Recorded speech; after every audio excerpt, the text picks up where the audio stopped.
Buenos días al profesor Sandy Portorreal y a cualquiera que viera este video. Mi nombre es Daniel Steven Cuervo Jiménez, licenciado en Educación Física de la Universidad Pedagógica Nacional de Colombia y actualmente cursando una maestría en Educación Física Integral en el Instituto de Formación Docente Salomé Ureña, en el recinto Luis Napoleón Núñez Molina, en Santiago de los Caballeros. Este video se realiza con el fin de dar respuesta a unas asignaciones en torno a la didáctica. Este concepto que ha traído mucho revuelo en el área de educación física en especial, debido a su carga y su importancia en la misma praxis de la ciencia de la educación física. Partimos conociendo que nuestro concepto de educación física es un concepto estructurado desde el constructivismo, estructurado desde las pedagogías críticas, y lo menciono porque hoy vamos a conversar en torno a la didáctica, a la metodología didáctica, y de allí se va a desprender justamente el enfoque de la misma. Comprendamos iniciando hablando sobre el tema de planificación desde la didáctica. Esta planificación no es de orden estructurado cerrado, por el contrario, atendiendo a las pedagogías críticas y al constructivismo, debemos ser flexibles, debemos comenzar a planificar de manera en la cual podamos generar cambios o podamos generar ajustes de acuerdo a cómo vaya el proceso. Entonces, hay unos elementos fundamentales de esta planificación y la intención final es traer a colación todos aquellos contenidos y convertirlos finalmente en actividades plausibles o que puedan llevarse a la práctica directamente. Es decir, no solo tomamos decisiones a nivel de contenido, sino que también tomamos decisiones en pro de unas actividades que tienen que estar direccionadas. Esto, por consecuente, nos tiene que generar un plan o un programa en donde tengamos muy bien estructurado lo que vamos a hacer en ese paso a paso del proceso educativo. No son, repito, no son programas cerrados, son programas en los cuales se puede dar diversidad de situaciones. Por lo tanto, son modificables de acuerdo a necesidades o a fenómenos que se puedan aparecer en el proceso educativo.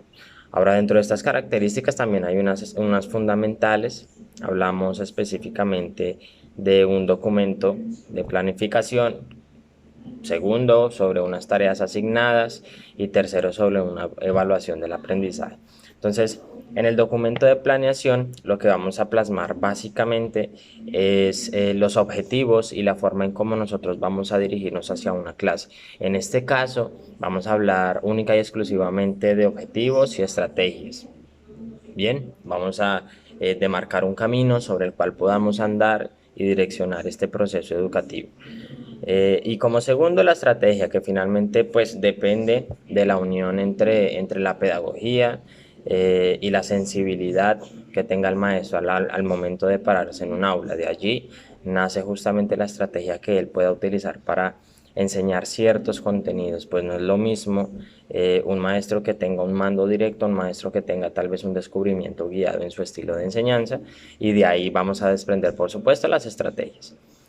Eh, esta planeación o este documento tiene que responder a unas necesidades reales. O sea, no podemos estar divagando sobre contenidos tal vez un poco de suposición, en donde creemos que y por eso aplicamos esto, o donde imagino que y por eso y me movilizo en pro de unas suposiciones. Por el contrario, tenemos que responder a unas preguntas que sean reales, que sean situadas en ese momento y en ese espacio determinado, como por ejemplo, desde el currículo dominicano nosotros podemos deducir muy brevemente que se tiene que hablar un poco sobre qué competencias nosotros queremos que nuestros estudiantes aprendan. Puede ser una pregunta muy real, muy aterrizada para lo que nosotros podemos hacer. Otra pregunta es cómo y qué debo hacer para que esas competencias se cumplan. Cómo planificar, cómo tengo que movilizarme en el aula, cómo tengo que aplicar mis estrategias de enseñanza, etcétera. Y finalmente, pues el proceso de cómo evaluar, que es la culminación y el inicio de un proceso diferente.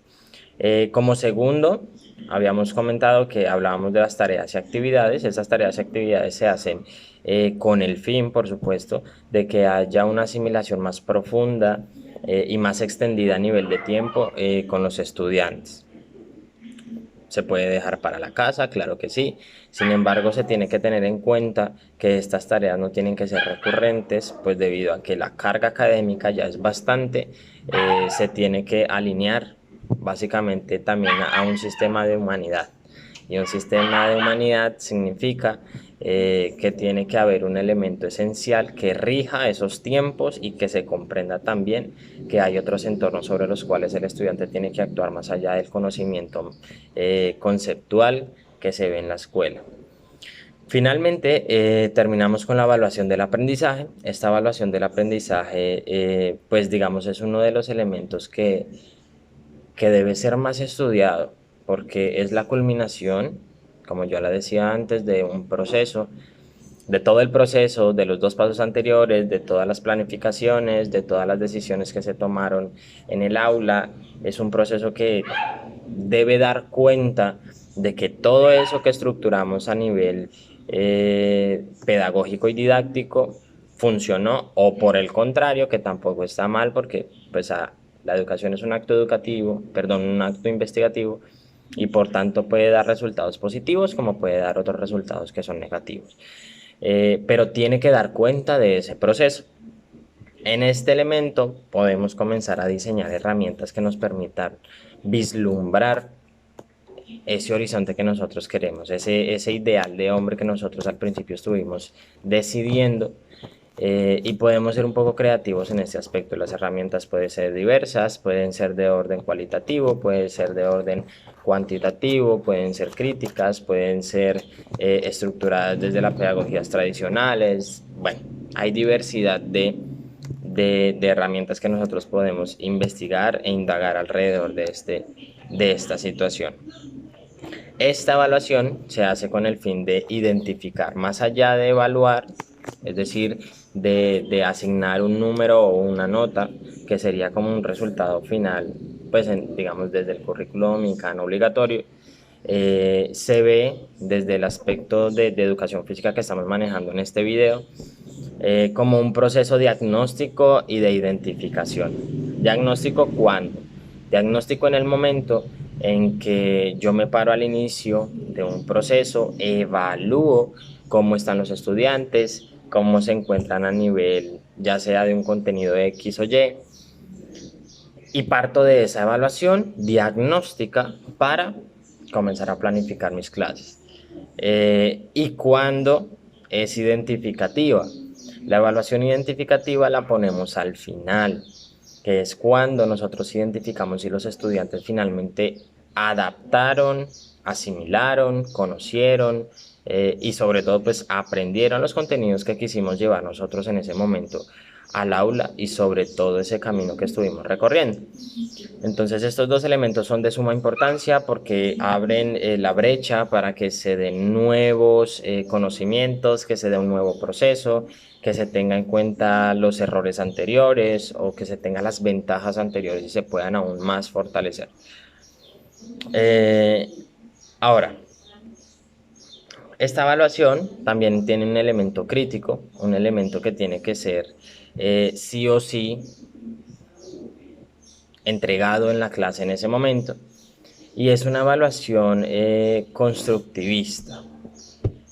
Y me refiero específicamente al término por el hecho de que la evaluación no solamente entrega una visión del proceso, sino que también tiene que ser una evaluación reflexiva, una evaluación donde se contemplan unos errores, pero se tiene que dar un feedback. O sea, indiscutiblemente tiene que haber un espacio de reflexión en torno al proceso, no solo a nivel docente, sino también con los actuantes estudiante, docente.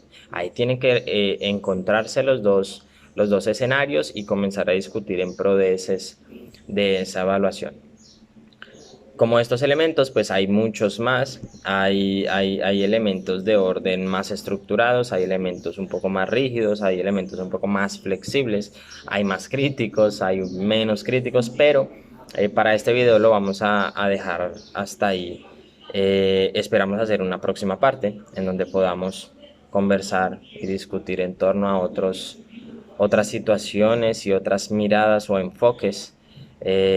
Sin embargo, por el momento agradezco la oportunidad de haber discutido en torno a este tema, número uno, y segundo, por su tiempo, por su valiosa atención. Feliz tarde y feliz día según corresponda.